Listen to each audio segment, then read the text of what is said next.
સમાચાર સવારમાં આપનું સ્વાગત છે। તાજના તાજા અને મહત્વપૂર્ણ સમાચારો પર એક નજર કરીએ તે પહેલા ચેનલને સબસ્ક્રાઇબ કરી લો। આજે આ જિલ્લાઓમાં ભારે વરસાદની આગાહી। 2 જુલાઈ સુધી રાજ્યમાં સાર્વત્રિક વરસાદની આગાહી। હવામાન વિભાગે 2 જુલાઈ સુધી રાજ્યમાં સાર્વત્રિક વરસાદની આગાહી કરી છે, જેમાં કચ્છ અને બનાસકાંઠા, સાબરકાંઠા અને પાટણ, જામનગર અને રાજકોટ, અમરેલી અને ભાવનગર, ગીર સોમનાથ અને જૂનાગઢ, પોરબંદર અને દેવભૂમિ દ્વારકા, ભરૂચ અને વડોદરા, છોટા ઉદેપુર અને સુરત, નર્મદા અને તાપી, સુરત અને ડાંગમાં ભારે વરસાદ થઈ શકે છે, જ્યારે વલસાડ અને નવસારી, મહેસાણા અને અમદાવાદ, ગાંધીનગર અને અરવલ્લી, મહીસાગર અને દાહોદ, પંચમહાલ અને ખેડા, આણંદ અને સુરેન્દ્રનગર, મોરબી અને બોટાદમાં હળવોથી મધ્યમ વરસાદ થઈ શકે છે।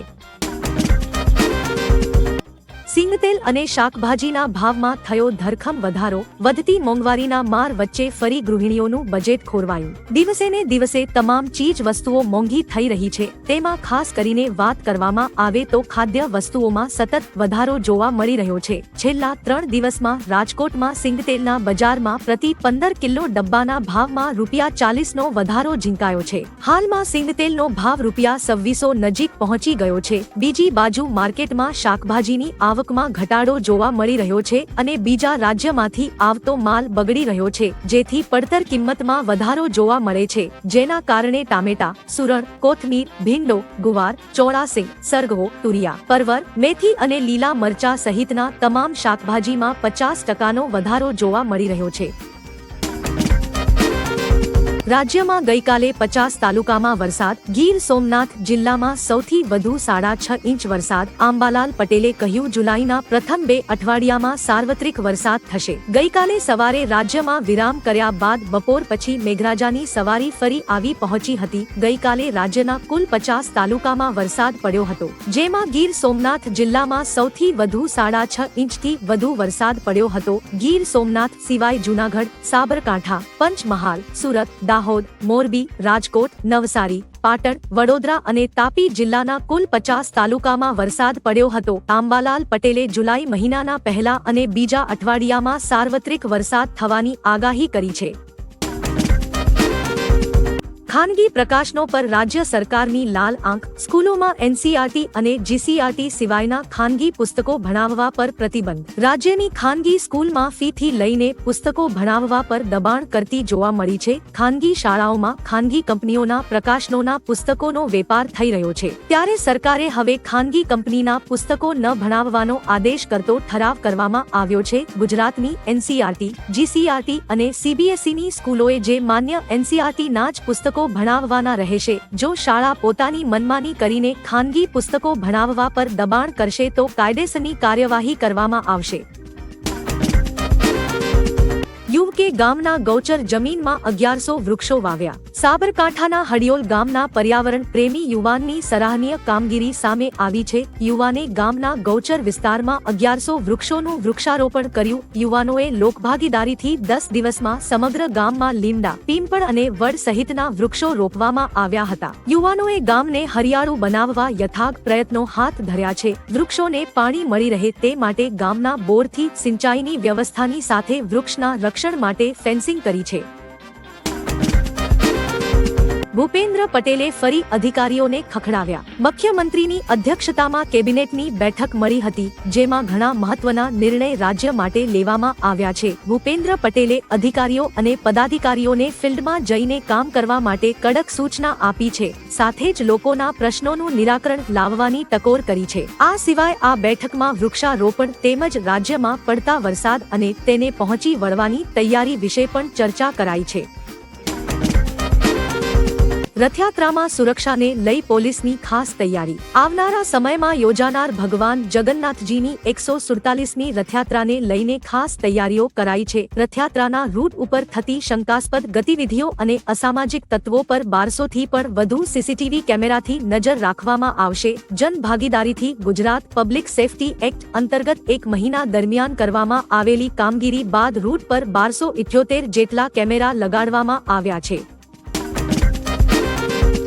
રાજ્યમાં શાળા પ્રવેશોત્સવનો પ્રારંભ. સીએમ ભૂપેન્દ્ર પટેલે આજથી 21મા શાળા પ્રવેશોત્સવનો પ્રારંભ ડાંગના સુબીર તાલુકાની બિલીઆંબા પ્રાથમિક શાળાએથી કરાવ્યો હતો. નોંધનીય છે કે આ વખતે 32 લાખ જેટલા બાળકોનું શાળામાં નામાંકન થશે. 26 થી 28 જૂન 3 દિવસનો આ કાર્યક્રમ રહેશે. સીએમ 26 જૂને છોટાઉદેપુર અને 28 જૂને સુરેન્દ્રનગરના થાન તાલુકામાં શાળા પ્રવેશોત્સવમાં ભાગ લેશે, જેમાં બાલવાટિકા, ધોરણ 1, 8 અને 9 અને 10 અને 11માં બાળકોને પ્રવેશ અપાશે.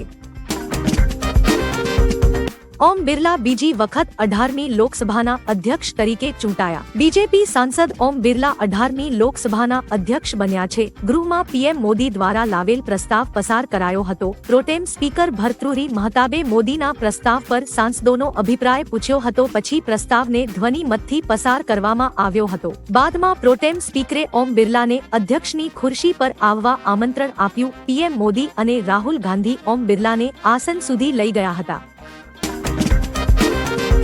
જૂનાગઢમાં લંપટ સાધુઓને મંદિરમાંથી દૂર કરવા માંગ. જૂનાગઢમાં આવેલા જૂના સ્વામિનારાયણ મંદિર ખાતે સ્વામિનારાયણ સંપ્રદાયના સમર્થકોએ સ્વામિનારાયણ સંપ્રદાય બચાવવા માટે મોટી સંખ્યામાં એકઠા થયા હતા અને દેખાવો કર્યો હતો. આ દેખાવામાં પુરુષો સાથે મહિલા અને બાળકો પણ જોડાયા હતા. લોકોના હાથમાં વિવિધ બેનરો જોવા મળ્યા હતા, જેમાં લખ્યું હતું કે લંપટ સાધુઓને મંદિરમાંથી દૂર કરો. જો આવું થશે તો 14 વર્ષમાં દુનિયા ખતમ થઈ જશે. અમેરિકી અંતરિક્ષ એજન્સી નાસાએ આવનાર ભવિષ્યને લઈ ભવિષ્યવાણી ભાકી છે. નાસા અનુસાર આજથી 14 વર્ષ એટલે કે 2038માં દુનિયા ખતમ થઈ જશે.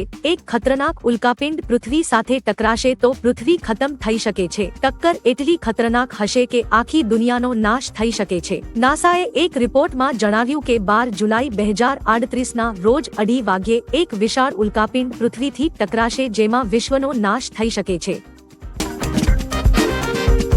બાળ તસ્કરીનો પર્દાફાશ. મુંબઈ ક્રાઇમ બ્રાન્ચના ગુજરાતમાં ધામા. બાળકો વેચવાની આશંકાએ મુંબઈ ક્રાઇમ બ્રાન્ચ ગુજરાત આવી પહોંચી છે. ક્રાઇમ બ્રાન્ચને બાતમી મળી હતી કે મુંબઈની એક બાળકીને વિશાખાપટ્ટનમમાં વેચી છે અને તેની કડી વાપીમાં મળી છે. આ બનાવની તપાસ કરતા એક મહિલા બાળકોને બિસ્કિટ આપવાના બહાને લઈ જતી હતી. મહિલાની કડક પૂછપરછ કરી તેની ધરપકડ કરી છે.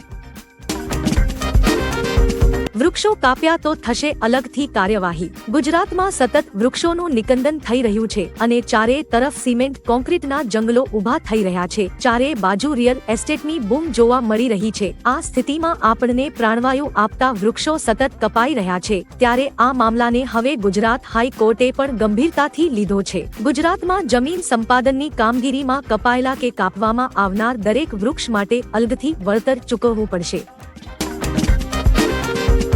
ગણેશ જાડેજા સહિત 5ના જામીન નામંજૂર. દલિત યુવકનું અપહરણ કરી તેને મારવાનો મામલામાં જૂનાગઢ કોર્ટે ગણેશ જાડેજા સહિત 5ના જામીન નામંજૂર કર્યા છે. દલિત યુવક સંજય સોલંકીનું અપહરણ કરી તેને મારવાને કેસમાં ગણેશ જાડેજા સહિત 11 આરોપી હાલમાં જેલના સળિયા પાછળ છે, જેમાંથી ગણેશ સહિત 5 આરોપીએ જામીન માટે અરજી કરેલ, જેની સુનવણી થતા કોર્ટે જામીન નામંજૂર કર્યા છે. વરસાદની પેટર્નમાં મોટો ફેરફાર થયો. દેશભરમાં વરસાદની પેટર્નમાં મોટો ફેરફાર થયો છે. વિક્રમ સારાભાઈ સ્પેસ સેન્ટર, ઇસરો અને તિરુવનંતપુરમની સ્પેસ ફિઝિક્સ લેબોરેટરીના વૈજ્ઞાનિકોએ સંશોધન કરી દાવો કર્યો છે. દાવા મુજબ પ્રી મોન્સૂન સિઝનમાં વરસાદ ઘટ્યો છે. બંગાળની ખાડી અને અરબી સમુદ્રના વિસ્તારોમાં સરેરાશ વાર્ષિક 1.5 મીમી વરસાદ અને ઉત્તર પૂર્વ ભારતમાં 1 મીમી પ્રતિદિન વરસાદ ઘટ્યો છે. 2000 થી 2024 વચ્ચેના હવામાનમાં પરિવર્તનને કારણે આવું થયું છે. ખંભાળિયામાં ધોધમાર વરસાદ. દ્વારકાના ખંભાળિયામાં ધોધમાર વરસાદ પડ્યો હતો. ભારે વરસાદ વરસતા રસ્તાઓ પર પાણી ફરી વળ્યા છે. શહેરના નગર ગેટ સહિતના મુખ્ય માર્ગો પર પણ પાણી થઈ ગયા હોય તેવા દ્રશ્યો જોવા મળ્યા હતા. ખંભાળિયાના સોની બજાર, લુહારશાળ, ગુજરાત મિલ અને રામનાથ સોસાયટી સહિતના વિસ્તારોમાં પાણી ભરાયા છે. અત્રે ઉલ્લેખનીય છે કે હવામાન વિભાગની આગાહી અનુસાર આગામી 6 દિવસ ગુજરાતમાં વરસાદ વરસે તેવી સંભાવના છે. અફઘાનિસ્તાન સેમી ફાઇનલમાં પહોંચ્યું, તાલિબાને કહ્યું ભારતનો આભાર. અફઘાનિસ્તાન સેમી ફાઇનલમાં પહોંચ્યા બાદ તાલિબાને ભારતનો સહયોગ બદલ આભાર માન્યો છે. તાલિબાનના રાજકીય કાર્યાલયના વડા સુહેલ શાહીને કહ્યું, અફઘાન ક્રિકેટ ટીમની ક્ષમતા વધારવામાં ભારતની સતત મદદ માટે અમે આભારી છીએ. અમે ખરેખર તેની પ્રશંસા કરીએ છીએ. ભારતે અફઘાન ખેલાડીઓને સ્ટેડિયમ પૂરું પાડ્યું હતું. કંધાર ક્રિકેટ સ્ટેડિયમના બનાવવામાં ભારત સરકારે પણ મહત્વની ભૂમિકા ભજવી છે.